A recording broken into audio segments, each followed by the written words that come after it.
Have you ever noticed that nobody remembers who started a marathon the fastest? What people remember is who crossed the finish line. Many people begin with excitement. They start ministries, relationships, dreams, and even their walk with God full of passion.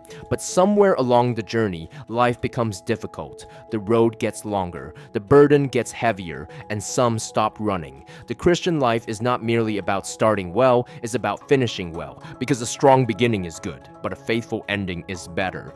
Numbers 20 tells the story of Moses near the end of his journey. For 40 years he led God's people. He endured criticism, opposition, disappointment, and hardship. Yet near the finish line, one moment of disobedience cost him the privilege of entering the promised land. What lessons should we learn? Past faithfulness does not replace present obedience. Yesterday's victories cannot sustain today's walk with God. Every day requires fresh surrender. Every season requires renewed trust. Every step requires continued faithfulness. The Christian race is not won by those who begin with the most enthusiasm. It is won by those who continue trusting God when enthusiasm is gone. Maybe you're tired. Maybe you've prayed for years and still haven't seen the answer. Maybe you've served faithfully and nobody seems to notice. Maybe you're tempted to slow down spiritually. But hear this.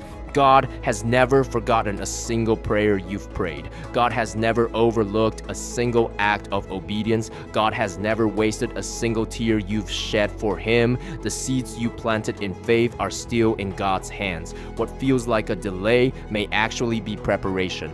Do not quit in a season that God intends to use for your growth.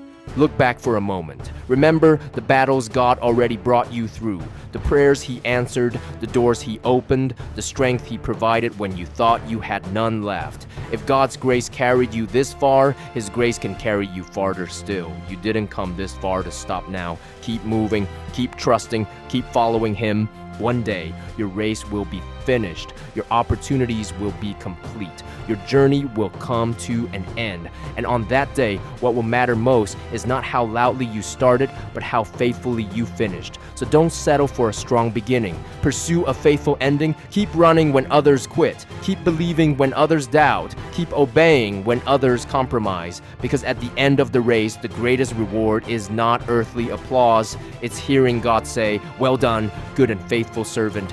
Finish well. The finish line is worth it." See you next time. Short talk, strong truth. Please subscribe, share, and comments.